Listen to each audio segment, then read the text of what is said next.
ជាបន្តនៅខ្ញុំសូមជម្រាបជូនអំពីសមាជិកកីឡាករបង្គោលក្រហមមានអាយុ22ឆ្នាំកម្ពស់ 1.75 ទម្ងន់ 67 គីឡូក្រាមធ្លាប់ប្រកួតចំនួន 69 ដងឈ្នះ 48 ដងចាញ់ 19 ដងនិងស្មើ 2 ដងបដូរដៃគូតស៊ូតាមលក្ខណៈបច្ចេកទេសចំនួន 26 ដងមកពីក្លឹបប្រដាល់កងពលតូចដឹកជញ្ជូនលេខ 90 គ្រូបង្ហាត់លោកជុនសាវុតលោកស្រីនាងកញ្ញាកំពូលអ្នកប្រដាល់គុណខ្មែរខេត្តកំពង់ស្ពឺជូនកកដាបាទជាបន្តសូមជូនប្រវត្តិរូបសង្ខេបបង្គោលខៀវ The Blue Corner ស្លៀកខោពណ៌ខៀវមានវ័យ23ឆ្នាំកម្ពស់ 1.43 បាទ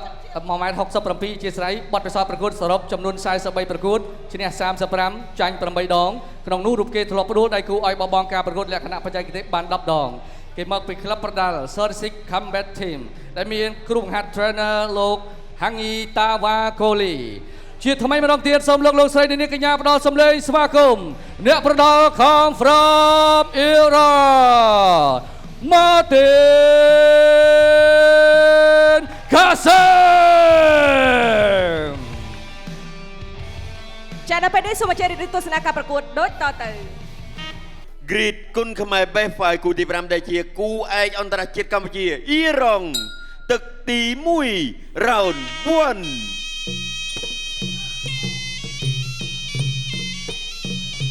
បាទទឹកទី1គូឯកចុងក្រោយប្រចាំកម្មវិធីបង្គោលក្រហមកីឡាករកម្ពុជាជនកកដាអាយយស្វាគមន៍គ្នាដោយជើងស្ដាំមួយជើង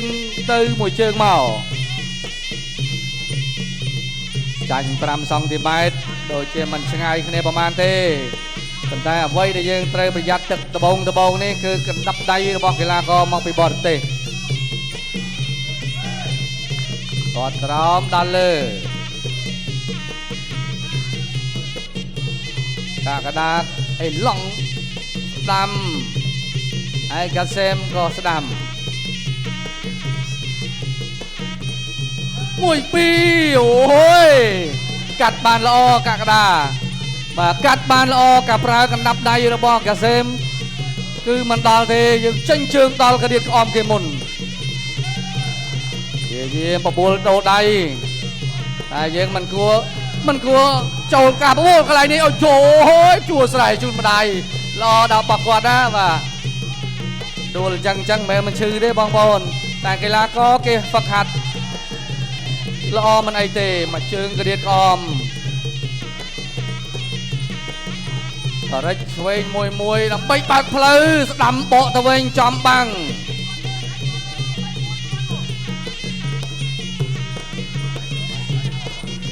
វាយបែបនេះគឺហៅថាវាយប្រយ័ត្នប្រយែងមួយជើងកាកដាបឆោតឆ្វេងបឆោតដៃឆ្វេងតែលេងជើងស្ដាំ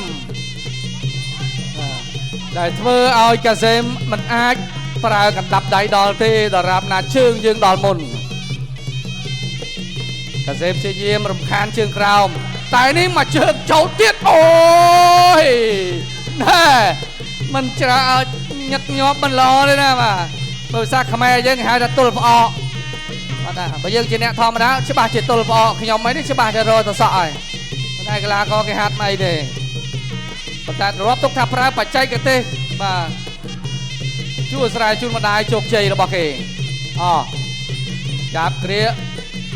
លុញបាទប្រយ័ត្នរៀងខ្លួនបាទប្រយ័ត្នរៀងខ្លួនវាយបែបម៉ត់ចត់វាយបែបសង្ឃឹមលទ្ធផលស្ដាំមកជើងចេញ1 2តែថយផត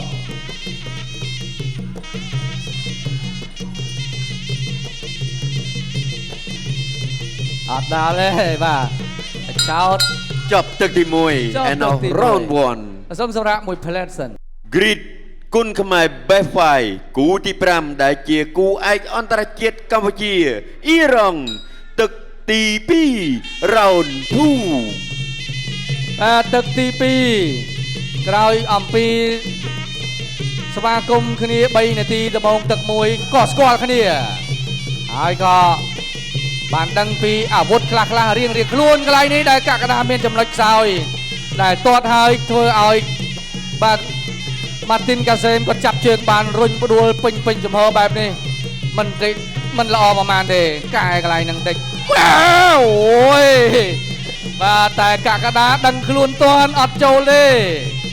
កិច្ចបានកិច្ចអត់ឈរទប់ទម្ងន់ជើងឲ្យឈឺសាច់អត់ប្រយោជន៍មកជើងវិញគេដឹងចង្វាក់យើងមុនទៀតអីយយកាកដាបាទកុំឲ្យគេចាប់កុកយើងបានមុនណាបាទលោកដៃអាយ៉ាតែរំខានជើងក្រោមកាកដាទាត់ផ្លូវខាងក្រោមអាយយរៀងឈឺតិចហើយបាទតែកុំភ្លេចបាំងលើផងដៃគេក៏វែងដែរនេះគាត់អាយ៉ាមើលមិនអីទេឡាក៏អត់អីវាយទៀតអត់មិនបានតាំងចិត្ត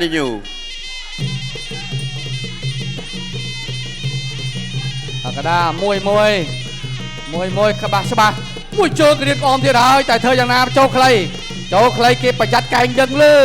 គេគ្រៀកដៃយើងជាប់កន្លោះស្នែងក្បីមួយចេញហើយ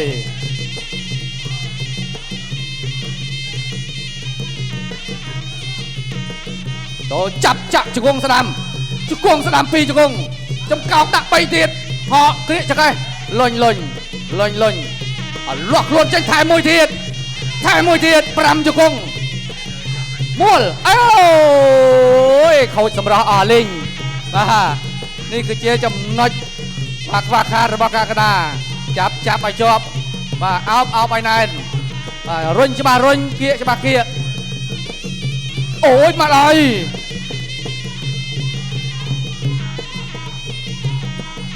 មួយរឿយអត់ប្រញាប់ទៅណាទេបាទកឡូធំនេះមួយជើងទៀតអូយមួយជើងទៀតហើយពេញបាទការ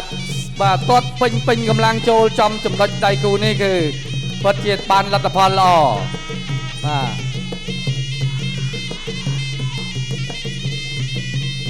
ាទទាត់តាំងបាំងតែលើកនេះអត់ដួលទេគេយាមបឆោតបរិចមួយចាប់ជើងបានធ្វើឲ្យបានទាត់បញ្ជូនអីយយដូចមានឃើញស្នាមក្រហមជាប់នៅគ្រាក្អមរបស់ម៉ាទីនកាសេមចូលកាយបោកកន្លែងនេះជប់ and now round 2 Greet គុណខ្មែរ Best Fight គូទី5ដែលជាគូឯកអន្តរជាតិកម្ពុជាអ៊ីរ៉ង់ទឹកទី3 round 3 តោះទស្សនាទឹកទី3បន្តទៀតកូនក្រហមកីឡាករកម្ពុជាជន់កាកដាអានេះប៉ះរបស់វែងមកពីខាងអ៊ីរ៉ង់ម៉ាទីនកាសេមអូយមួយជើងអត់បាំងថែមួយទៀតចាក់មួយទៀតអីអូយស្នៀតនេះល្អមែនតើកាកដាតែកុំឲ្យគេចាប់បោកដួលឲ្យសោះណារុញបាទមួយមកមិនចាំបាច់ទេក៏មិនត្រូវបដូរកណ្ដាប់ដៃប្រេះបដាការពារចំហឲ្យនឹងចេញអាវុធធំឲ្យបានច្រើនព្រោះថាគីឡូនេះចូលមួយគឺសិតតែសាច់ការផ្ទះជង្គង់ផ្ទះកភ្លៅនេះកន្លែងហ្នឹងកុំភ្លេចពង្រឹងចំហបាទវាយគេឲ្យគេដឹងមុនគេបាទគេថាប្រើស្នៀតរុញទូចប្រៃទឹកដាល់ក្បាលពួរម្ដាយបាត់ជ្រុំជើងសេះតម្លាក់បាំងស្ដាមប្រយ័ត្នក្លកជាអយយអើយស្ដាយណាកាកដាបាទមិនប្រកាសថាទាត់ខ្ពស់ហ្នឹងបានផលទេណាទាត់ចំគោលដៅពេញកម្លាំងធ្វើឲ្យដៃគូមានអារម្មណ៍ឈឺចាប់ជាលទ្ធផលល្អបាទមិនចឹងគេហៅពាក្យខ្មែរថាខ្លួនទៀបកំតោងដៃខ្លីកំឈងស្រវាអោបភ្នំមែនដួលភីងឥឡូវនេះចូលជង្គង់ពេញអូសាច់ល្អណាស់បាទសាច់ល្អណាស់3ប្រហែលជាមិនចាប់5ទឹកទេគូនេះបើតាមមើល6 7 8បុកប្រគួតបន្តចូលមួយជង្គង់ផ្ទះប្រអប់ខាងក្រៅញាត់ចូលក្នុងនេះពេញល្អណាស់បាទកាកដាមួយជើងចូលគុំធៀមរៀងទាញអត់អីលោកកញ្ញាកដាថាអត់អីទេឲ្យឱកាសព្រោះថាចំហឈរនៅនឹងអត់ត្រេតត្រោត ចាក់ជង្គង់ស្នាមទៀតម៉ាទីនកាសេមអលាស់ខ្លួនចាញ់ចាក់សោកាកដាទាត់មកជើងទៀតចប់ស្នាម Proposal ដំបូង neutral corner 1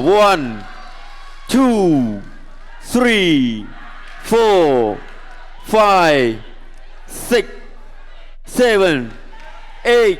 យមើលយូរចង់អាណិត ប្រគួតបន្ត continue បាទមកជើងពេញបែបនេះ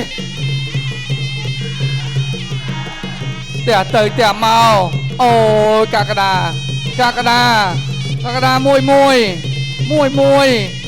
មួយនេះកាកដាថាអត់មួយទេចាក់កន្លែងដបៅចាស់ទៅហើយអត់នៅទេកាកដាបានបញ្ចប់សឹកត្រឹមតែទឹកទី3ដូច្នេះជ័យជំនះដែលផ្ដួលឲ្យដៃគូបោះបង់ការប្រកួតត្រូវអាជ្ញាកណ្ដាលបញ្ឈប់នៅត្រឹមទឹកទី3បានទៅលើបង្គោលក្រហមជន់កាកដា